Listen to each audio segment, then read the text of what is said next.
कि पाकिस्तान की 76 साल की तारीख में क्या नवाज शरीफ के अलावा कोई ऐसा वजीर आजम आया 4 साल तक किसी चीज की कीमत ना बढ़ने दिलाया।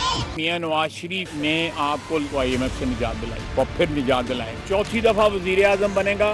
अगर जुडिशरी उनको अलाउ करती है एज अ फ्री सिटीजन, वो पॉलिटिकल प्रोसेस का हिस्सा होंगे। अगर जुडिशल प्रोसेस अदरवाइज करता है, उसके अपने इम्प्लीकेशंस होंगे। हमने मुल्क को दिवालियापन से निकाला, दोबारा उस तरफ जा सकता है। खुशामदीद, खुशामदीद मियां साहब, खुशामदीद। खालिद कैद में हो, मैं उसके खिलाफ जलसे और तकरीरें करूँ, मजा नहीं आता। 21 अक्टूबर को नवाज शरीफ आ रहा है, इंशाअल्लाह ताला आपकी खातिर आ रहा है, इस मुल्क की खातिर आ रहा है वापस। Welcome to News Live. मैं हूं डॉक्टर मारिया जुल्फ़िकार खान। नवाज शरीफ की वापसी से पहले सऊदी UAE दौरों को पाकिस्तान में बहुत गौर से जो है वो देखा जा रहा है और इन दौरों के मकसद पर चहमगोइयाँ भी बहुत सी हो रही हैं। दो बड़ी सियासी जमातें PTI और पाकिस्तान पीपल्स पार्टी इशारों में नहीं बल्कि खुलकर इल्ज़ाम लगा रही हैं कि नवाज शरीफ एक बार फिर किसी डील के तहत वापस आ रहे हैं। अपने इन इल्ज़ामात के लिए बतौर दलील सऊदी UAE पड़ाव को पेश कर रहे हैं और ये भी दलील दे रहे हैं कि आखिर अदालत के सामने जाने की बजाय जलसा गा जाने का कॉन्फिडेंस कहाँ से आ रहा है? ये किसी डील की वजह से ही है। क्या सियासी जमातों के इन इल्ज़ामात में वज़न है? एक तरफ ये सूरत हाल तो दूसरी तरफ लेवल प्लेइंग फील्ड की दुहाई देती जमातें इन हालात में अपने लिए इंतखाबात को माइंड फील्ड समझ रही हैं। किसी के लिए इलेक्शन फील्ड जो है वो ओपन नहीं है और कोई कह रहा है कि फील्ड तो ओपन है मगर इसमें सिर्फ नून लीग ही खेलती नजर आ रही है। क्या इस तासुर में कोई हकीकत है या ये इंतखाबात से पहले सिर्फ बयानात की गर्ज चमक है? PTI जो कि अपने किए की वजह से ज़ेर अताब है, उसकी जानिब से ऐसे इल्ज़ामात होना ताज्जुब की बात नहीं, लेकिन बाकी जमातों के गिले शिकवे अगर बढ़ते हैं तो इसका आइंदा सियासी मंजरनामे पर क्या असर पड़ेगा? इस पर बात करेंगे। साथ ही साथ PTI क़यादत हामिद खान को सौंपने की खबरें भी आ रही हैं। क्या ऐसा हो सकता है और अगर होता है तो पहले से तितर बितर हुई पार्टी का मुस्तकबिल क्या होगा? इस पर बात करेंगे। मेहमानों से आपका इंट्रोडक्शन कराऊं। मोहसिन बेग साहब हमें हमारे स्टूडियोज में ज्वाइन कर रहे हैं। Pleasure to have you here with us Baig sahab. साथ ही साथ हैदर वहीद साहब हमें ज्वाइन कर रहे हैं और आमिर ज़ियाद साहब भी हमारे साथ मौजूद हैं। बेग साहब, पॉलिटिकल पार्टीज़ हों, तज्ज़ियाकार हों, वो इस वक्त ये बात जो है वो बहुत ज़ोरों शोर से कर रहे हैं कि नवाज शरीफ किसी डील के तहत जो है वो वापस आ रहे हैं। और तौजी के तौर पे आपने भी यकीनन वो वीडियो देखी होगी जो पाकिस्तानी हाई कमिश्नर बैठे हुए हैं नवाज शरीफ साहब के साथ और उनसे जो है वो बातें हो रही हैं और उनको किस तरह लगता है कि कोई स्टेट्समैन जा रहा है, ऑफिशियल जो है वो एक फेयरवेल दी जा रही है। साथ ही साथ जो ये खलीजी ममालिक के जो दौरे हो रहे हैं वो ये कहा जा रहा है कि इसको जो है ये अपनी CV को बेहतर करने के लिए, परफॉर्मेंस CV जो है उसको बेहतर करने की निगाह से जो है वो देखा जा रहा है ताकि एक प्रेशर, एक जो है वो इन्फ्लुएंस बिल्ड कर सकें। Your comments on this? अच्छा, ऐसा है जी, बिल्कुल वो वीडियो मैंने भी देखी, लेकिन आई थिंक कि वो 3 बार प्राइम मिनिस्टर रहे हैं तो हो सकता है उस वजह से एम्बेसडर साहब ने कोई उनको सी ऑफ किया हो। जहाँ तक डील की बात है, मेरा ख्याल है ये डील नहीं है, लेकिन जो बेस्ट मौका है नून लीग के लिए वो शायद अब आया। वो 5 साल तक तो बड़े ज़ेरे अताब रहे, फिर गवर्नमेंट मिली तो मिक्स मिली, गवर्नमेंट मिली तो आधे टेन्योर में बाजवा साहब and Faiz was very powerful. मेरा ख्याल में मियां नवाज शरीफ वापस नहीं आ पा रहे थे, फिर ऊपर से अता बंदियाल एंड कंपनी।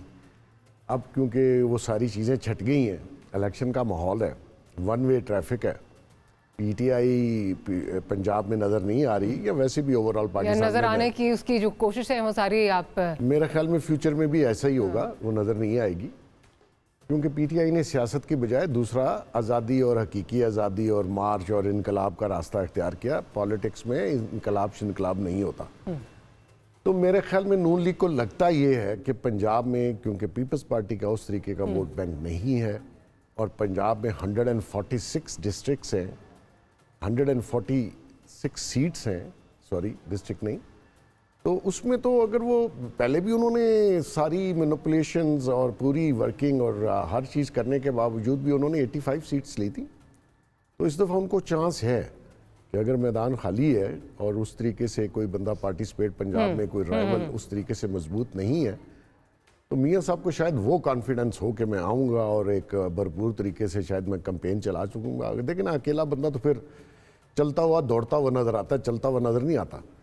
तो मकसद ये है कि शायद उसी कॉन्फिडेंस के लिए माहौल उन्होंने साजगार समझा और उन्होंने अपनी रवानगी वहाँ से शुरू कर दी। जहाँ तक वो सऊदीया या यूएई, वो तो पहले भी आ रहे थे, सऊदीया और यूएई, सिर्फ पाकिस्तान नहीं आ रहे थे। चले, तो आपके समझ रहे रूटीन के दौरे हैं, कोई इस तरह वो नहीं है, सीवी को मजबूत दिखाने का कोई वो नहीं है। सीवी उनकी मेरा ख्याल में 3 बार प्राइम मिनिस्टर रहा है, तो क्या सीवी और होगी।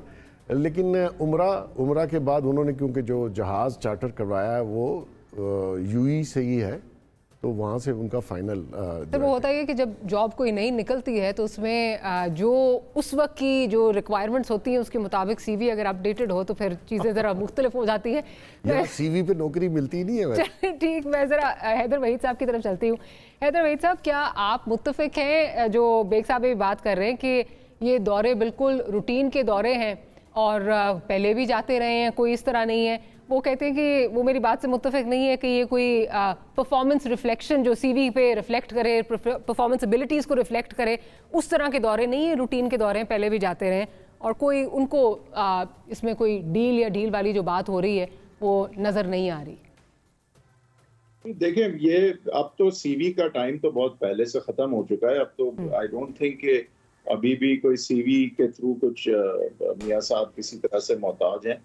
एक तासुर जरूर है कि कुछ उनके ताल्लुकात क्योंकि खलीजी ममालिक से और सऊदी अरब से बेहतर हैं कदरे, तो कुछ इन्वेस्टमेंट और दीगर मामलात जो हैं उसमें एतमाद शायद उनका एक नवाज शरीफ की एडमिनिस्ट्रेशन के साथ कदरे ज़्यादा हो, और जाहिर है कि एक इन्फ्लुएंस उनका समझा जाता है हमारी उनके मईशत और सियासत और बाकी मामलात पे भी जो है एक इनको इन्फ्लुएंस समझा जाता है। तो एक खुशाइन बात समझी जाती है कि जब आपके पास इस किस्म के अप्रूवल्स हों या कम से कम एक तासुर हो कि आपके पास इस किस्म के अप्रूवल्स हैं, तो एक तो इसका फायदा होता है। हाई कमिश्नर का साथ बैठना जो है ये एक फजूल सी बात है और इसका नुकसान होता है। अगर मैं मियां साहब की जगह होता तो उनको खुद नहीं बैठने देता, क्योंकि there is no profit from it and there can only be a loss of face, so that's a useless thing anyway. But Saudi Arab और यहाँ से ताल्लुकात बेहतर होना और आगे हमारी मिलिट्री एस्टैब्लिशमेंट को भी इस चीज़ से बावर होना, तो ये एक पॉजिटिव बात है उनके लिए।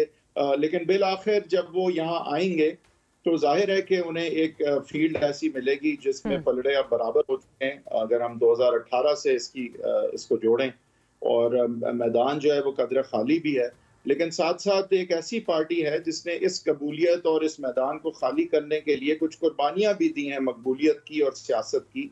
और मेरे ख्याल से मियां नवाज शरीफ साहब जो 40 साल का तजर्बा रखते हैं, 3 दफा वजीर आजम रह चुके हैं, तो उनके लिए एक ये चैलेंज तो होगा कि अब अपनी पार्टी को फिर से मकबूलियत की का पर जो है वो भी पूरी तरह चलना फिर से शुरू हो जाए। एंड आई थिंक अगर कोई कर सकता है तो जाहिर है वो कर सकते हैं, क्योंकि वो एक इंतहाई मकबूल लीडर रहे हैं और आज भी हैं। बट जाहिर है कि एक सेटबैक और एक चैलेंज कम से कम उन्हें दरपेश इस तरह का मकबूलियत का है। लेकिन क्योंकि कबूलियत से एडवांटेजेस जो हैं वो बज़ाहिर हैं, तो जाहिर है कि जो है वो एक एडवांटेज के साथ वो वापस आ रहे हैं और अगर अपनी पुरानी मकबूलियत को वो फिर से फैन कर पाएंगे, क्योंकि इसमें तो कोई शक नहीं है कि जो पीएमएल नून का सपोर्टर है वो तो रीइग्नाइट हो जाएगा मियां साहब के आने से। ये कुछ अब जो नए लेकिन वोटर हैं और कुछ ऐसा पंजाब है, कुछ ऐसा लाहौर है जो मियां साहब छोड़ के जब गए थे तो इससे मुख्तलिफ था, ग्राफिकली भी मुख्तलिफ था, तो वो आई थिंक ज्यादा बड़ा चैलेंज पोज करेगा। आई हैव नो डाउट कि मियां साहब के आने से नून लीग तो रीइग्नाइट होगी, लेकिन नए वोटर्स में नून लीग की जो मकबूलियत है या लैक देयरऑफ कहना चाहिए, उसके हवाले से क्या इतना वक्त है कि मियां साहब उनकी इमेजिनेशन को कैप्चर कर सकें, because these aren't really people that have known Mian Sahab the way you know people my age have known him. तो ये एक चैलेंज भी है साथ साथ, क्योंकि मिलिट्री एस्टैब्लिशमेंट का कॉन्फिडेंस रखने के लिए भी जरूरी है कि जो मामलात अवाम के साथ हैं और जो एक्सपेक्टेड है कि नवाज शरीफ जैसे बड़े लीडर के होंगे, तो वो भी एक मिनिमम लेवल तक तो एटलीस्ट जो है वो बरकरार रहें और उसमें इजाफा हो। तो ऐसा नहीं होता कि आप यू नो अनकंडीशनली फेवर्ड रहेंगे। तो आई थिंक ये चैलेंज है and I think if anyone can face up to it then it is right. साहब का पॉइंट आगे जरा आमिर ज़िया साहब की तरफ चलती हूँ। आमिर ज़िया साहब, अभी हैदर साहब ने बात की कि जो हाई कमिश्नर का मिलना है वो तो बिल्कुल ही यूजलेस है और वो काउंटर प्रोडक्टिव रहा है। पर मेरा सवाल यहाँ पे जिससे क्योंकि बहुत ज़्यादा चहमगोइयाँ हो रही हैं, सवाल इसीलिए ये करूँगी कि डिप्लोमेट्स हों या डिप्लोमेसी हो, वो ऑप्टिक्स पे चलती है। और डिप्लोमेट्स बड़े जो है वो नाप तोल के जो है उनकी जो एक्शंस होते हैं, बड़ी नाप तोल के जो है वो एक्शंस उनके होते हैं। हाई कमिश्नर का वहाँ जाना ये इस तरह मतलब ठीक है, बेशक वो 3 टाइम प्राइम मिनिस्टर हैं, बट एट द मोमेंट जो हकायक हैं वो ये भी हैं साथ के आके technically is an absconder, he has to surrender himself. और हाई कमिश्नर का वहाँ जाना, जाके इस तरह उनको फेयरवेल देना जैसे शायद एक कोई जो है वो प्राइम मिनिस्टर जो है वो जा रहा है। फिर अगेन ये मियाँ साहब की जो कॉन्फिडेंस आ रहा है जिसमें वो ये कह रहे हैं, मैं सुनवा भी दूंगी भी आपको, जिसमें वो बात कर रहे हैं कि जी मैं आपको लिख के देता हूँ कि हम ही जीतेंगे। तो उससे ये सारी जो बातें हैं जो अपोजिशन कर रही है, जो सियासी मुबसरीन कर रहे हैं, उसमें जो है वो ज़्यादा वजन आता है। मैं सुनवा देती हूँ मियाँ साहब क्या कह रहे हैं, फिर मैं आमिर ज़िया साहब का पॉइंट ऑफ व्यू लेती हूँ। हमने बचाया है अपना पॉलिटिकल कैपिटल, हमने कुर्बान किया है, और लेकिन पाकिस्तान को बचाने के लिए हमने एहतमाम किया, उसके लिए उसकी प्राइस भी हमने पे की है। और आप इंशाल्लाह इलेक्शनों में कामयाब भी होंगे, ये मैं आपको लिख कर देता हूँ अल्लाह के फजलो करम से। आप कामयाब होंगे, मैं आपको लिख कर देता हूँ। माजी साहब, बात ये कि गैर जरूरी तनाज़ा खड़ा किया गया। पहले तो हम बात करते हैं जो हाई कमिश्नर साहब ने इनको एक फेयरवेल दिया या खुदा हाफिज कहा, तो मैं समझता हूँ बिल्कुल एक गैर जरूरी तनाज़ा खड़ा किया गया, उनको नहीं मिलना चाहिए था। और आपने बिल्कुल सही कहा कि जो डिप्लोमेट्स होते हैं, सफारतकार होते हैं, उनका हर लफ्ज़ बड़ा सोच समझ के अदा करते हैं, और उनका हर अमल जो होता है वो 10 मरतबा सोच के ऑप्टिक्स का बहुत ख्याल रखते हैं। तो यहाँ पर आपने बिल्कुल दुरुस्त फरमाया कि वो मफरूर भी हैं और वो सजा याफ्ता भी हैं। और उसमें जब वो जाके इस तरह से मिले तो उन्होंने मतलब है, ये लोग सवाल करेंगे कि जी इनका फैसल साहब का जॉब डिस्क्रिप्शन है तो क्या है, पाकिस्तानी मफादात को आगे बढ़ाना है या सियासतदानों को खुदा हाफिज कहना और उनको इस्तकबाल करना उनका जॉब डिस्क्रिप्शन है। नहीं, अब कथा कलामी की बात, उसमें जो कॉन्वर्सेशन है वो भी बड़ी इंटरेस्टिंग है। मियां साहब कोई नैरेटिव तगड़ा जो नैरेटिव जो है वो पैदा करो, खड़ा करो, तो वो इस मतलब कॉन्वर्सेशन भी बड़ी जो है वो एक अजीब सी जो है वो तासुर दे रही है। जी वो बिल्कुल वो लग ये रहा है ना कि आप उनके खुशामदियों के कैंप में शामिल हैं, और आप मतलब एक बजाय एक पाकिस्तानी मतलब फॉरेन सर्विस के अफसर होने के, सफारतकार होने के, आप जो है मतलब बिल्कुल उनका किचन कैबिनेट के हिस्सा बनने की कोशिश करें, या उनको भी गालिबन किसी ने इशारा दिया होगा कि जनाब ये अगली मतलब अगर हुकूमत बना रहे हैं तो अपनी नौकरी आप पक्की कर लें, किसी और मतलब उहदे के लिए अपने लिए काम करें। लेकिन मेरे ख्याल में बहुत ही गैर जरूरी चीज़ तो फॉरेन ऑफिस के जो भी जो जिनको रिपोर्ट करते हैं, जो हमारे वजीर खारजा हैं और दीगर लोग हैं, फॉरेन सेक्रेटरी, उनको इस चीज़ का नोटिस लेना चाहिए और वजाहत करनी चाहिए कि क्या ये फॉरेन ऑफिस के मैंडेट में आता है कि वो ये काम करें। क्योंकि इस तरह तो फिर हर पॉलिटिकल पार्टी का जो भी सियासतदान जाए आप इसी तरह का प्रोटोकॉल दें उसको, और मतलब है, लेकिन जाहिर है कि नहीं दिया जा सकता, ना देना चाहिए। फिर आपको ये बात भी ध्यान में रखनी है कि पाकिस्तानी जो डायस्पोरा है बरतानिया का या यूरोप में या मगरबी ममालिक में, उसका एक बड़ा रुझान है, वो बड़ा एक एंटी रोज आप देखते थे कैबिन फील्ड पे मुजाहरे होते थे, और वहाँ पे नौजवान और मतलब लड़के लड़कियां बुजुर्ग सारे लोग जमा होते थे, खवातीन, और मतलब नाराजन हुआ करते थे। मुझे उन नारों को दोहराने की जरूरत नहीं है। तो यहाँ पर यह भी ख्याल रखना चाहिए कि आप जो अपना ताल्लुक अपने वहाँ के अवाम के साथ करें, जो पाकिस्तानी है वहाँ पर ब्रिटिश ओरिजिन के, उनके साथ आप क्या उनको क्या मैसेजिंग कर रहे हैं। तो मेरे ख्याल में एक बिल्कुल गैर जरूरी चीज थी, काबिल तनकीद है, और उन्होंने ये करके पाकिस्तान के लिए, अपने लिए और फॉरेन ऑफिस के लिए कोई अच्छा काम नहीं किया। हद तक कि नवाज शरीफ साहब को भी एक बिला वजह उनको जरूरत नहीं थी, अगर उनकी डील हो गई है। अब आते हैं डील वाले सवाल पे।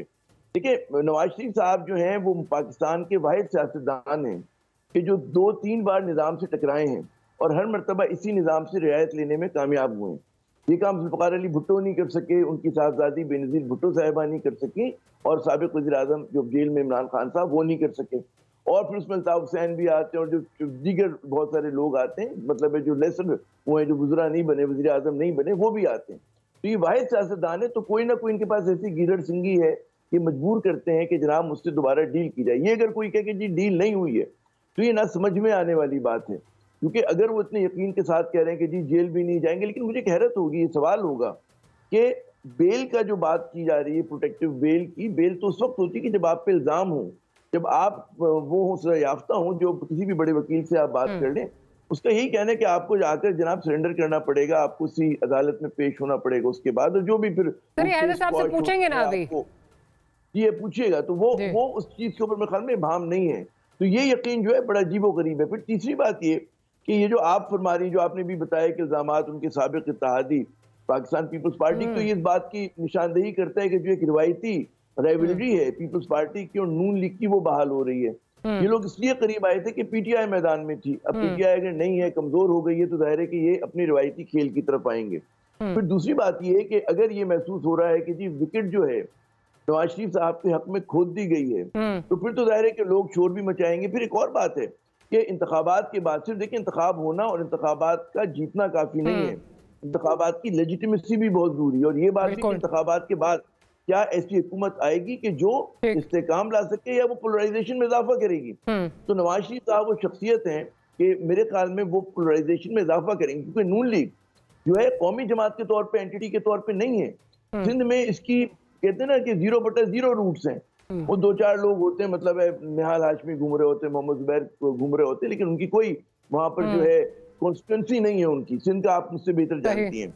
केपी में कभी हजारा बेल्ट में हुआ करते थे, वहां पे भी मुनकसम है, मतलब है कमजोर हो गए। बलूचिस्तान इसी तरह आप देख लें। तो सिर्फ पंजाब के बल पर अगर आप आते हैं, और पंजाब में भी अब चैलेंजर हैं इनके सामने, ऐसा नहीं है कि मैदान बिल्कुल खाली है। तो वो जो एक मैं ही समझता हूँ कि इनके खिलाफ इतना सस्टेन प्रोपेगेंडा 99 से तो मैं गवाह हूँ, जब मिलिट्री कू हुआ था मुशर्रफ साहब का, अक्टूबर ही का महीना था, उससे पहले की बात नहीं करते। उसके बाद से एक बड़ा सस्टेन प्रोपेगेंडा गलत या सही हुआ है। उसने जो बच्चा 1 बरस का था वो ये सुनते सुनते जवान हो गया कि जनाब इन्होंने अपनी सियासत को इस्तेमाल किया अपने धंधे को वसत देने के लिए, ठीक है ना, करप्शन के चार्जेस हैं, फला है, ढिमका है। जो बेचारा 24-25 साल का था वो 50 के पेटे में आ गया। तो उनका एक मैटर ऑफ बिलीफ है ये। और आप देखें, मैं भी क्लिप्स देख रहा था कि वहाँ लाहौर में नौजवान जो है इनके पोस्टर्स के ऊपर चीजें फेंक रहे हैं और मतलब तस्वीरें फाड़ रहे हैं। तो ये एक नया फिनोमिना है, क्योंकि जो 21वीं सदी के बच्चे हैं या जो नया वोटर पाकिस्तान है वो एसोसिएट नहीं करते हैं लोगों से, ये किसी और लय में गा रहे हैं। और आज जो है लय बदल चुकी है। ये लोग, मैं नहीं समझता कि अगर देखे ना, ठीक है और पार्टी बन गई, लेकिन एक और चीज होती है नेगेटिव वोटिंग, कि फिर कोई भी खड़ा हो, क्योंकि इन लोगों पे एतमाद नहीं है। फिर आपको पता है ना कि जो सिंबलिज्म है भाई, डायनेस्टिक पॉलिटिक्स, कौन सा जमहूरी जहन रखने वाला शख्स कहेगा जी डायनेस्टिक पॉलिटिक्स होनी चाहिए? कौन ये कहेगा कि जी मुतनाज़ा किरदार आने चाहिए? कौन कहेगा कि जनाब वही समझी हो और उसके बाद भाई हो और बेटे हो, मतलब किचन कैबिनेट जो है। तो मैं नहीं समझता कि जितना यकीन से कहा जा रहा है, एक ताक़ुब दिया जा रहा है कि वो नाकाबिल शिकस्त है। वो फारसी का मिसरा है कि हनूज दिल्ली दूरस्त। तो भी देखें इश्क़ इम्तिहान क्या क्या आते हैं नवाज शरीफ साहब के, लेकिन आएंगे ज़रूर। इस पर खैर आगे भी बात करेंगे।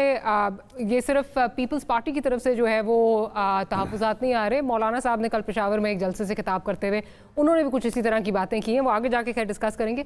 अगर आप मुझे इजाज़त दें, मैं ज़रा हैदर वहीद साहब से पूछ लूँ कि जो आमिर साहब जिस पे बात कर रहे हैं क्या कि सरेंडर करना पड़ेगा। हैदर वहीद साहब, इसकी लीगैलिटीज़ जो हैं, जो लीगल इम्प्लिकेशंस हैं, if a person is an absconder, क्या ये हो सकता है कि protective bail without surrendering himself to the law वो मिल जाए? क्योंकि जितने लॉयर से हमने बात की है उनका इसका यही कहना है कि जब तक सरेंडर नहीं करेंगे तब तक नहीं मिल सकता। बट मियां साहब का confidence is going through the roof, जिस तरह अभी हमने आपको दिखाया भी है। नहीं, देखें, कानूनी पोजीशन तो ये है कि अगर बात करें प्रेसिडेंट की, तो अमूमन तो इल्ज़ाम के वक्त प्रोटेक्टिव बेल मिलती है, लेकिन कन्विक्शन के बाद भी मिली है। और लेकिन कन्विक्शन अगर एब्सटेंशिया में हो, यानी आपकी गैर मौजूदगी में हो, तो उसकी नवीद जो है वो भी मौजूद है। इस चीज़ की नवीद मेरे सामने तो नहीं है कि अगर आपकी कन्विक्शन आपकी मौजूदगी में हो और फिर आप बॉन्ड करके बाहर जाएं और आप वापस आएं और आने से पहले प्रोटेक्टिव बेल लें। लेकिन ये बात मैं आपको वाज़े तौर पे कह दूं कि इसमें कोई कतगन नहीं है, कोई रुकावट नहीं है, ना आइन की ना किसी कानून की। लिहाजा मैं ये समझता हूं कि ये कोर्ट की डिस्क्रेशन और सवाबदीद होगी और वो बिल्कुल प्रोटेक्टिव बेल दे सकते हैं। हालांकि मियां साहब कन्विक्टेड हैं और एब्सटेंशिया में कन्विक्टेड नहीं है, बावजूद इसके मैं समझता हूँ ये सवाबदीद फिर भी कोर्ट की होगी कि वो प्रोटेक्टिव बेल दे दे और कोई आइन और कानून में ऐसी कोई बार या रुकावट नहीं है। हाँ, नवीद नहीं मिलती, प्रेसिडेंट मेरे इल्म में नहीं है कि ऐसा पहले हुआ हो, लेकिन ऐसा भी नहीं है कि कोई प्रेसिडेंट ये कहता हो कि ऐसा नहीं हो सकता।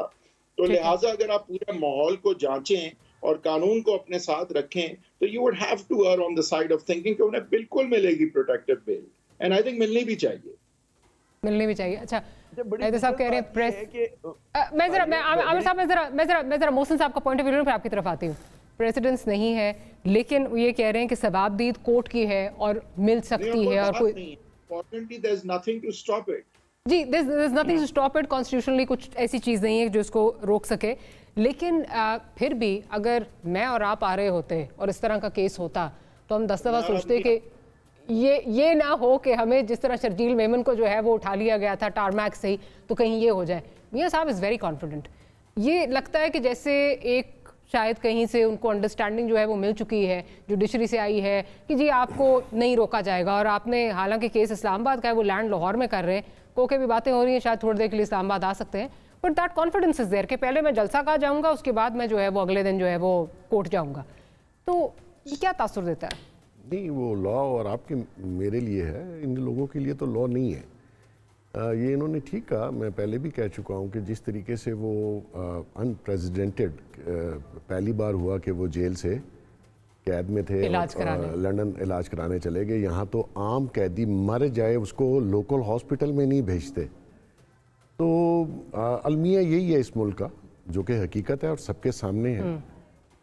आप अपनी मर्जी से लॉ को टिल्ट कर सकते हैं और वो हो रहा है और होता आ रहा है। आगे गार्ड आप नहीं अशराफिया, मैं और आप नहीं, हम तो हमारे लिए तो लॉ है ना जी, करें या कुछ या ना करें, आप पे धौंसदारी चल सकती है।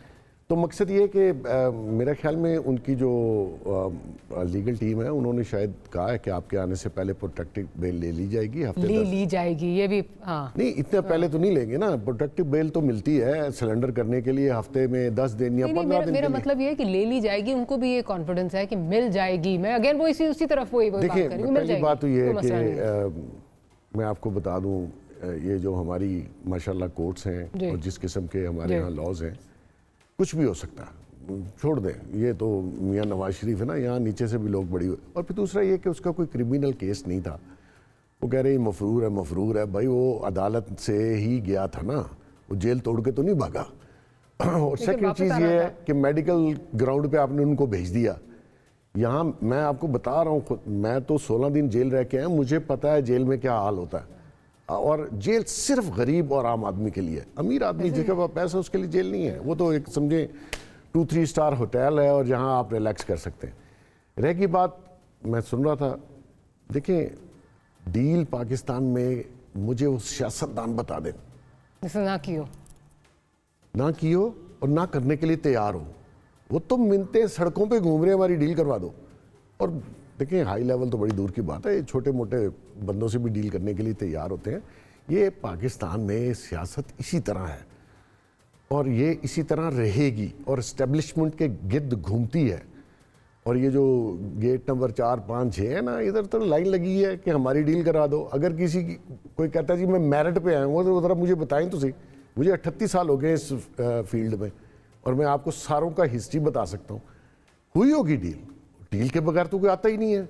जो पिछला इनकलाब ला रहा था वो भी तो डील के जरिए आया था ना, वो आसमान से आया था 2018 में, कैसे आ गया?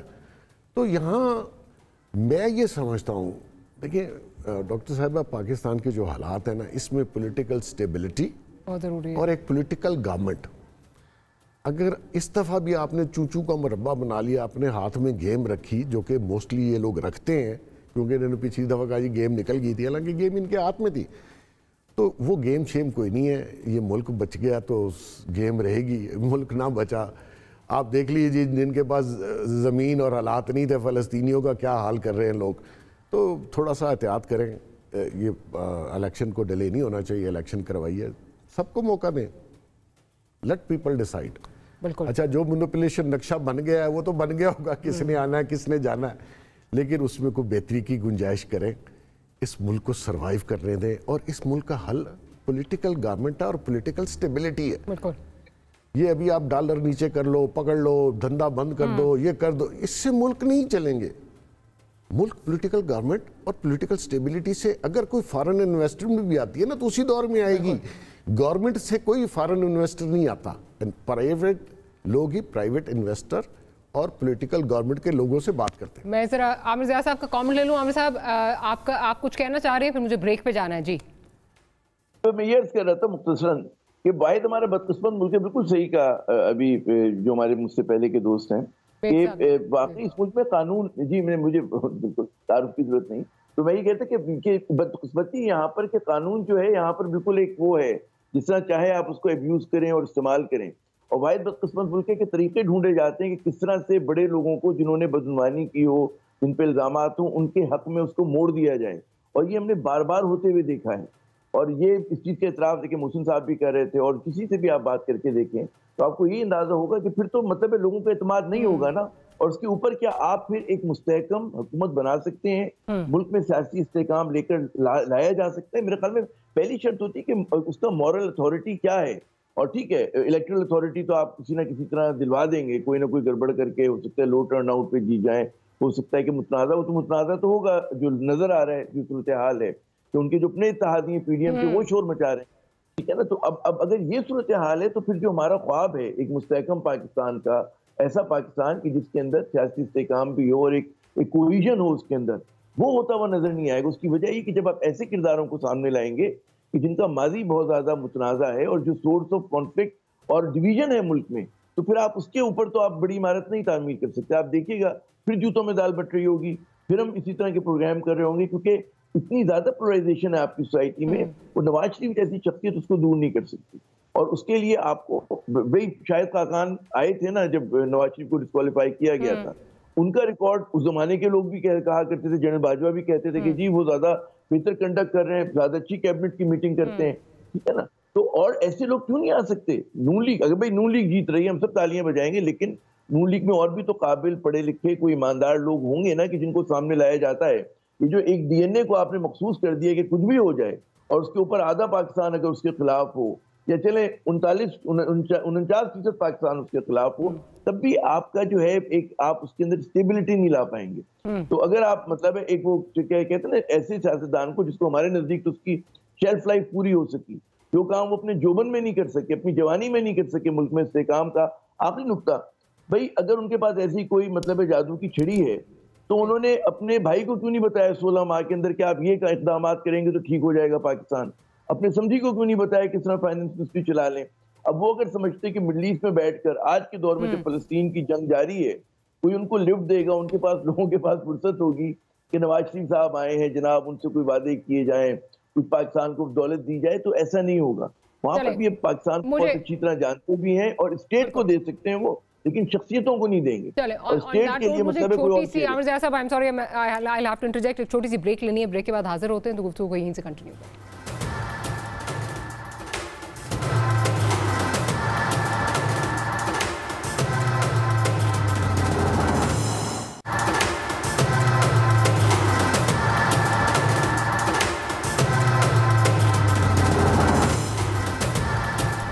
Welcome back after the break. Haider Waheed sahab, आपकी तरफ आती हूँ।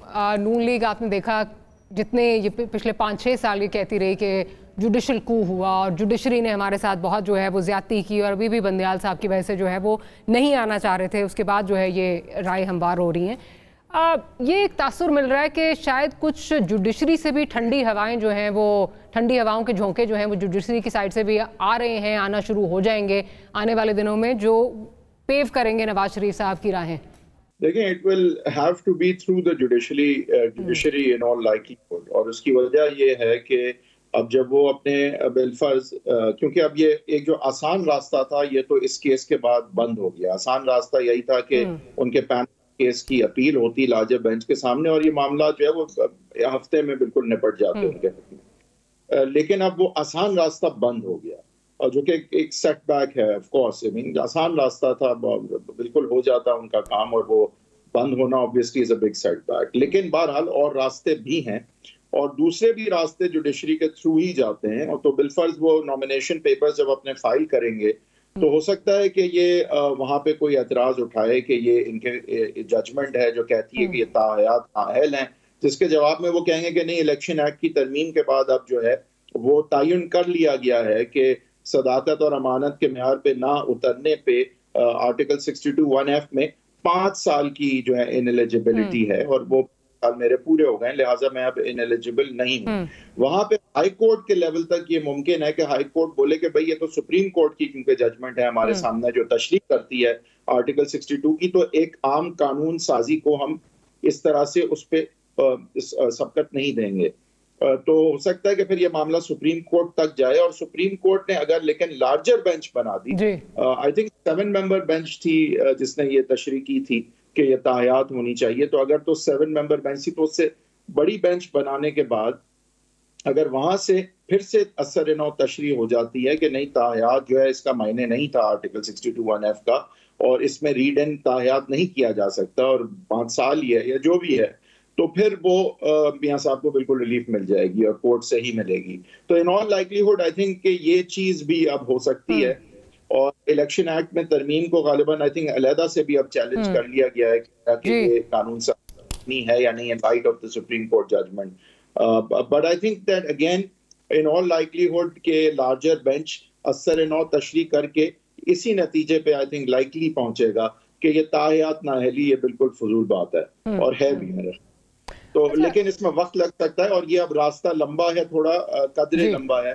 और जाहिर है कि बाकी अपीलें भी इस्लामाबाद हाई कोर्ट में, अगर तो ये जो पार्लियामान ने अपील का राइट दे दिया था, अगर उससे मामला निपट जाते तो अपीलों पे भी अच्छा असर पड़ता। I'm sorry, I'm going to interject. मामलात ये तमाम जो लीगल एक्सपर्ट्स हैं उनको ये सुन रही हूँ, यही बात कर रहे हैं कि पहले जब तक ये केस नहीं लगा था और सुप्रीम कोर्ट की तरफ से जो जजमेंट आई है उसके बाद जरा रास्ता लंबा हो गया नवाज शरीफ साहब का। इसका क्या आप समझते हैं कोई बेयरिंग इलेक्शन पर भी आएगी? देखिए, अगर वो रास्ता इलेक्शन की तारीख से लंबा हो गया तो जाहिर है आएगी। तो डिपेंड करेगा कि अगर क्या मामलात, क्योंकि अब मामलात लंबे हो गए, पहले बहुत आसान थे, पार्लियामान ने बहुत ही जबरदस्त उन्हें रास्ता दिया था, वो अब इस जजमेंट ने बंद कर दिया, ने रोक लिया, बिल्कुल। तो लिहाजा अब रास्ता लंबा है और मेरे ख्याल से वो इलेक्शन की मुद्दत जो है वो उस टाइम पीरियड के अंदर निपट जाना जो है के नतीजे में फिर फर्क नहीं पड़ेगा। और अगर उनके हक भी फैसला आ जाता है, जो मैं एक्सपेक्ट करूंगा कि लार्जर बेंच सुप्रीम कोर्ट की मोस्ट लाइकली ताहयात तो कम से कम जो पड़ी गई है वो उसको रिविजिट करेगी।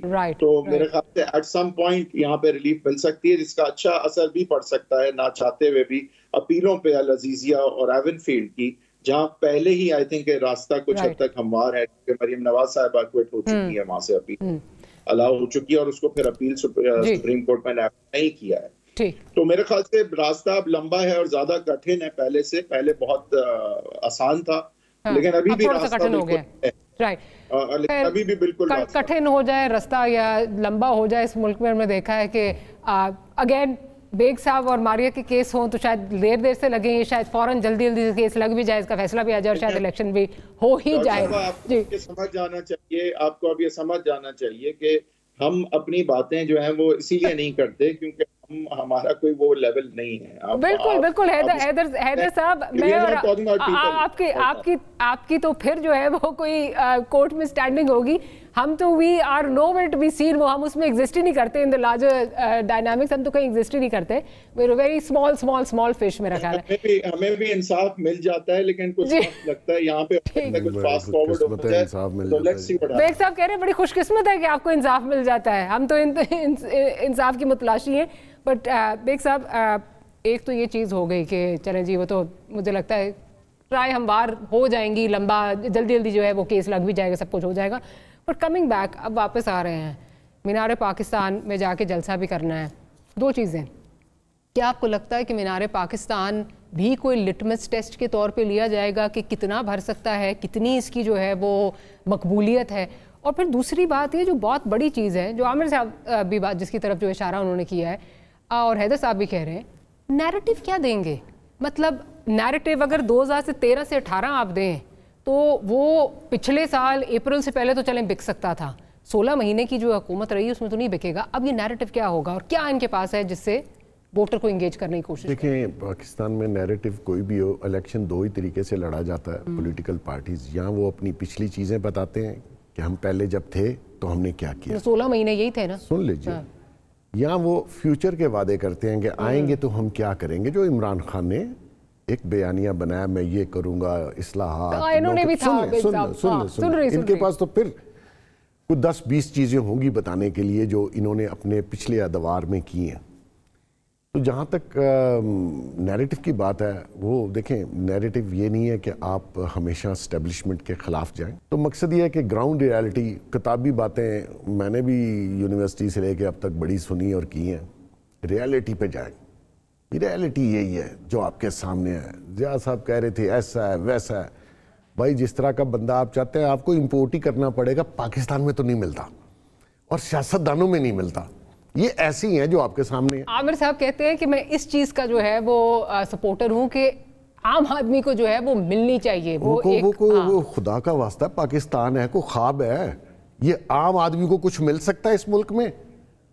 आप बताइए, मिल सकता है? उसको तो बैंक वाला कुर्सी नहीं देता, पैसे। बात तो करनी चाहिए ना कि मिलना चाहिए। आमिर साहब ये बात करें ना, बात करने से देखें, मैं आपको बताऊं, अगर आप ख्वाबों में रहना चाहते हैं, ख्यालों में रहना चाहते हैं, हम भी थे कि जी बड़ा कोई नया पाकिस्तान बन जाएगा, बन गया। ख्वाब भी ना देखें, क्या ख्वाब देख के फायदा क्या है? जब आप उठेंगे तो हकीकत आपके लिए तकलीफ दे होगी। तो हकीकत देखिए, हकीकत के ऊपर सोचिए, उस पर कोई बेहतर रास्ता निकालें। अगर किसी आपने गलत आदमी को ही लाना है तो गलत में से भी कोई तो बेहतर हो सकता है ना। अगर तो आप समझते हैं कि जी बहुत ही कोई एक दो मिसालें उन्होंने दी हैं, आपके प्रोग्राम में टाइम कम है, वरना मैं उन पॉलिटिशियनों की भी हिस्ट्री बता दूं कि ऊपर से कुछ दिखते हैं। इस मुल्क में, इस मुल्क का ना अलमिया तो बहुत ज्यादा है, एक अलमिया बहुत बड़ा है, मुनाफकत, हिपोक्रेसी। चेहरे से कुछ नजर आते हैं, पीछे कुछ होते हैं। कम से कम अगर कोई चोर है, करप्ट है, वो कहे जी मैं हूं, तो अल्लाह की कसम मैं उसको वोट दे दूंगा। वो माने तो सही कि मैं करप्शन की है, मैं झूठ बोला है, मैंने माल कमाया। या तो मुनाफकत है। आप ब्यूरोक्रेसी में देख लें, पुलिस में देख लें, हर बंदा कहता है मैं ईमानदार हूं, और मुल्क का हाल देख लें। चले भाई, हमने तो कुछ नहीं किया ना, हम तो ना ब्यूरोक्रेसी में थे, ना पुलिस में थे, ना सियासत में थे। ऑन दैट नोट एक छोटी सी ब्रेक लेनी है, ब्रेक के बाद हाजिर होते हैं तो गुफ्तगू यहीं से कंटिन्यू करेंगे।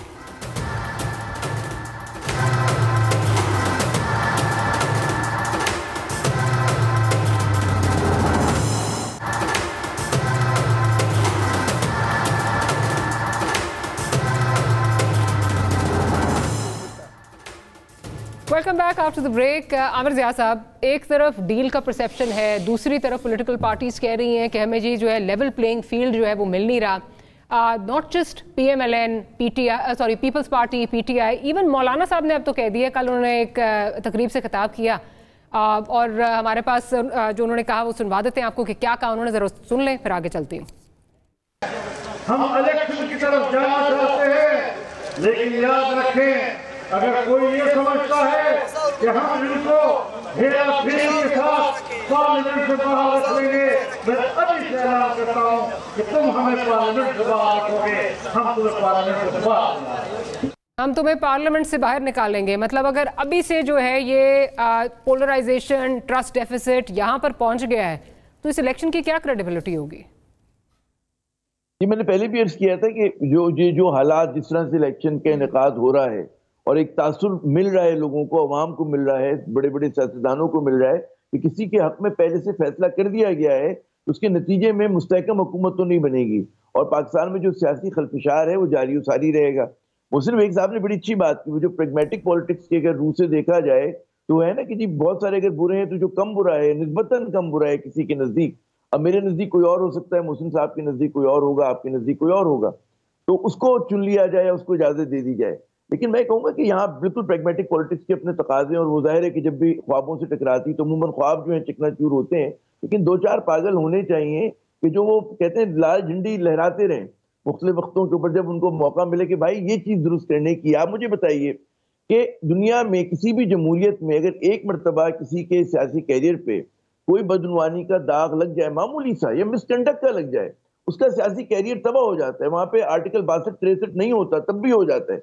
फिर वो नहीं MP बनेगा, वो फिर जो है लॉ मेकर नहीं बनेगा, छोड़े फिर वजीर बनना या वजीर आजम बनना तो बिल्कुल दूर की बात है।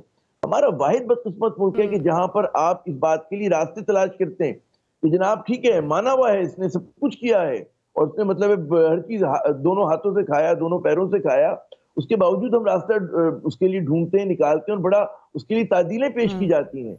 ये हमारे मॉरल डिके की, इंटेलेक्चुअल डिके की निशानदेही। जब भी आप देखें कि पाकिस्तान का क्या हाल हो रहा है, हर उसमें शोबे के अंदर, तालीम से लेके खेल, सियासत, मईशत, कहीं पर कोई आपको अच्छी खबर नजर आ रही है। उसकी वजह ही कि जब आपके असूल ही नहीं है, आपका कोई प्रिंसिपल ही नहीं है, तो आप कैसे जमाने में पनपेंगे? आप नहीं पनप सकते, क्योंकि आप शॉर्टकट जब देखें ना, लीडर अगर आप ऐसा मुंतखब कर रहे हैं कि जो कॉम्प्रोमाइज हो, अब आप अगर मारिया साहिबा ड्राइवर भी रखेंगी तो अगर आपको पता चले कि इसने कोई फ्रॉड किया है, कहीं चोरी की है और एक बार की मजबूरी के तहत की, आप उसको नहीं रखोगे।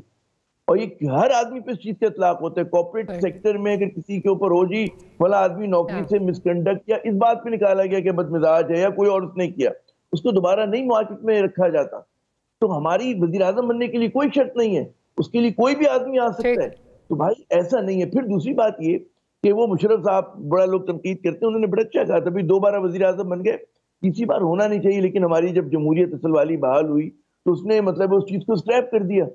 तो बात ये होती है कि दुनिया भर में ताज़ा खून आते रहना चाहिए, नए लोग आते रहने चाहिए। नवाज शरीफ आपको खुद सोचना चाहिए कि भाई जब आप, जैसे मैंने पहले कहा, बचपन में अपने नहीं कर सकते। लेकिन अलमिया ये आमिर ज़िया साहब, मुशर्रफ साहब ने बेशक ये 2 टाइम प्राइम मिनिस्टर की जो है उस पर कतगन लगा दी, लेकिन अपनी एक्सटेंशन वहां पर नहीं लगाई, वहां फ्रेश ब्लड नहीं चाहिए था। बात ये है कि हमारे यहाँ पे ना कॉल ऑफ फेम में बहुत आजाद है। मैं कह रहा हूँ बहुत सारी अब तनकीद मुशर्रफ साहब की, उसके ऊपर मैं वो नहीं कह रहा, मैं कह रहा हूँ एक अच्छी थी, जिस तरह औरतों को उन्होंने वहां पे दिया, मतलब है उनकी सीट बढ़ा दी, माइनॉरिटी बढ़ा दी, प्रोग्रेसिव लेजिस्लेशन थी ना, उस प्रोग्रेसिव लेजिस्लेशन को आपने किसने खराब किया?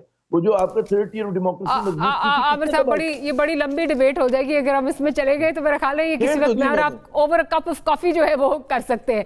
मैं जरा हैदर साहब की तरफ चलती हूँ। हैदर साहब, आपकी तरफ आती हूँ, मुझे ये बताइए कि जो ये अब डील लेवल प्लेइंग फील्ड नहीं मिलना, उसमें इलेक्शन हो भी जाते हैं, डू यू थिंक कि जो वो पॉलिटिकल स्टेबिलिटी जिसके हम तलाशी हैं वो हमें मिल जाएगी?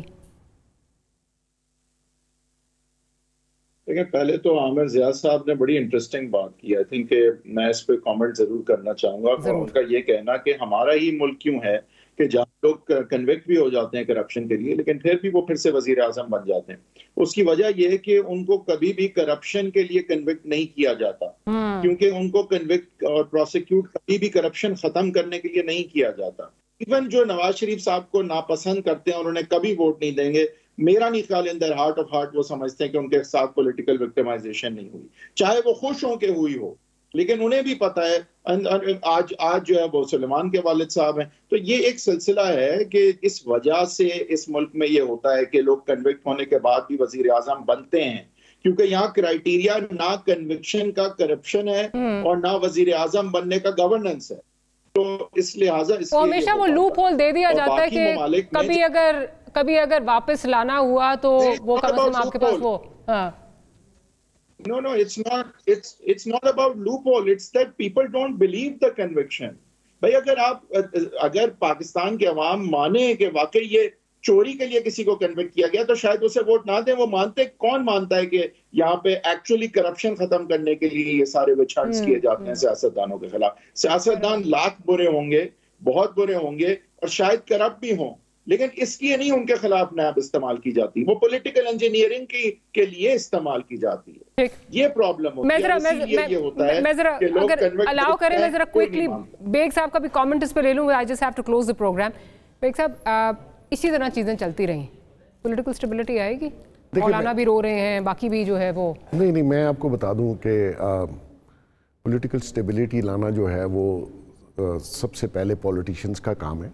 मैं समझता हूँ कि इलेक्शन करवाएं, जो भी पार्टी आए उसका काम है कि वो पॉलिटिकल स्टेबिलिटी लाए, और बाकी जो जिनके कोई तराजात या ग्रीवेंसेस हैं उनको अपनी टेबल पे बिठाएं, और ये बातचीत से ही होता है। पॉलिटिशियन कर सकते हैं, मिल के कर सकते हैं।